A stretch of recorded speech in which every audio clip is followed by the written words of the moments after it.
प्रक्रिया चालू। बीत चुका था महीना, मार्च में आया था हमारे पास 46 में, समय बीत रहा था, इस प्रकार सदस्यों को चुनाव होना गया। अब इसके बाद होता है हमारे पास संविधान बनाने के लिए बैठकों का दौर, कि बैठक के पहली बैठक कब होती है, पहली बैठक की अध्यक्षता किसने की, दूसरी बैठक की अध्यक्षता किसने की, तीसरी बैठक में क्या हुआ, कितनी बैठकें हुई, कब प्रस्ताव पेश हुआ, कब पारित हुआ, इन सब के बारे में आगे चर्चा की जाएगी। क्लियर है ये? इसको लिखिएगा। चलिए ऊपर सब करना, लाल नहीं, ऊपर। भारतीय संघ में शामिल होना है, इनको पता भी तो होना चाहिए कि संविधान जिससे देश चलना है, जिस दस्तावेज से देश चलना है, उस दस्तावेज में लिखा क्या है, पता चल रहा है भाई आदिवासी एरिया के लोग नहीं गए, हमको मैंने संविधान में लिख दिया कि आदिवासियों को संरक्षण मिला ही नहीं। तो आप अपने अपने एरिया से अगर जाते हैं तो अपने एरिया के लोगों का प्रतिनिधित्व करते हैं, जानकारी मिलती है कि संविधान में क्या चल रहा है, क्या नहीं चल रहा है, क्या हमारे लोगों के लिए अच्छा है, बुरा है, अपना उसमें अपना कुछ ना कुछ आदमी बता सकता था, अपने अपने निर्देश को वहां पे दे सकता था। इसीलिए संविधान सभा में सभी एरिया से लोगों को सेलेक्ट किया गया। अब बात आती है कि आप लोग क्या समझते हैं कि संविधान होता क्या है?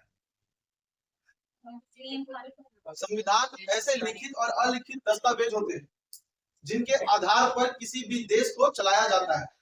उस देश, किसी भी देश में संविधान की बात करें, भारत की बात करें, तो संविधान सबसे ऊपर है, सर्वोच्च हमारे देश में संविधान। इवन राष्ट्रपति और प्रधानमंत्री किसी प्रकार के गेजेटेड अधिकारी से भी या फिर संसद से भी ऊपर है हमारा संविधान। संसद के निर्माण की प्रक्रिया, संसद में कानून के निर्माण की प्रक्रिया भी संविधान में वर्णित के ऊपर कुछ भी नहीं है। बहुत अच्छा क्वेश्चन है कि भारत में सर्वोच्चता किसकी है? प्रधानमंत्री, राष्ट्रपति, मंत्रिमंडल, संसद या फिर संविधान? सर्वोच्चता किसकी है? संविधान। क्लियर है ये? अब बात कर लेते हैं दुनिया में एक ऐसा देश जिसका संविधान लिखा हुआ ही नहीं, ब्रिटेन, और उसी ने अपने को संविधान लिखकर दिया है 12 शासन अधिनियम 1935। खुद के पास लिखा हुआ कुछ नहीं और हमको संविधान लिखकर दिया, किससे? ब्रिटेन ने।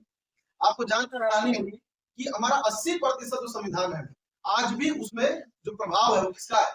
ब्रिटेन के भारत शासन अधिनियम 1935 का ही है। बाकी 20% कुछ हमने लिखा, कुछ बाकी देशों से, 10 देशों से हम लोगों ने लिया है। दुनिया का सबसे पहला लिखित संविधान किस देश का है? अमेरिका। और दुनिया का सबसे बड़ा लिखित संविधान किस देश का है? बड़ा भारत का है, पहला अमेरिका का है, और अलिखित संविधान। इधर ये अब संविधान इस दस्तावेज जिसके सारे नियम लिखे हुए, भारत के सभी हिस्से से अपने अपने लोगों का प्रतिनिधित्व करने के लिए सारे सदस्य पहुंच गए संविधान सभा में। अब संविधान जो हुआ उसका प्रस्ताव पारित किया गया, पेश किया गया कि एक्चुअल में संविधान होना कैसा चाहिए। एग्जाम में केवल यही पूछा गया कि भारत संविधान कैसा है? कमजोर है, लचीला है, कठोर है, कैसा है?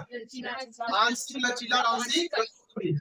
अगर सऊदी अरेबिया के संविधान के बारे में बात करें तो कठोर है, वहां सरिया चलता है, वहां हाथ बात काट देते हैं, ठीक। लेकिन भारत में ऐसा नहीं है। भारत में अगर कोई 1 लाख की चोरी करे तो भी उसकी धारा 420 वाले चलेगा, जो भी चलता है उस धारा। और अगर भारत में 1 रुपए की भी चोरी करेगा तो भी अपराध सेम दर्ज होगा। जो बड़ा अपराधी है उसके लिए संविधान लचीला हो गया, और छोटे अपराधी का संविधान कठोर हो। उसमें डिसाइड नहीं कि स्लैब नहीं कि इतने से इतने लाख के लिए, इतने से इतने लाख रुपए के लिए इतने सजा होगी, वो डिपेंड नहीं करता। हमारे पास जो वर्णित है, आप पे चोरी का आरोप सिद्ध हुआ है, आप चोरी चाहे जितने की भी हो, वो आपको सजा दिया जाएगा, चाहे जज का मन कितना क्यों न पिघल जाए आपकी बात, सच्चाई को देखकर। अगर आपके आरोप सिद्ध हुआ है तो आप सजा नहीं, ऐसा है। सुंदरी बात लचीला कैसे हुआ, कठोर कैसे हुआ यहाँ पे।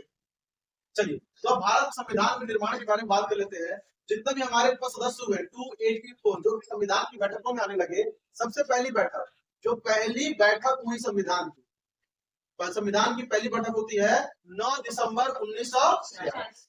संविधान की पहली बैठक होती है 9 दिसंबर 1946। क्लियर है ये? अब जब बैठक होती है बेटा तो पूछा जाता है कि संविधान की पहली बैठक की अध्यक्षता किसने की थी? संविधान की पहली बैठक की अध्यक्षता डॉक्टर सच्चिदानंद सिन्हा ने की थी। ये कैसे देते थे? अस्थायी अध्यक्ष थे। हमारे संविधान में आज भी जब संसद या किसी प्रकार का कोई सभा होता है तो पहले अस्थायी अध्यक्ष सभा की अध्यक्षता करेगा, फिर स्थायी अध्यक्ष को चुना जाता है और उसके बाद क्या की जाती है तो सभा को प्रारंभ किया जाता है। तो 9 दिसंबर को पहली बैठक होती है, डॉक्टर सच्चिदानंद इसके अस्थायी अध्यक्ष चुने जाते हैं।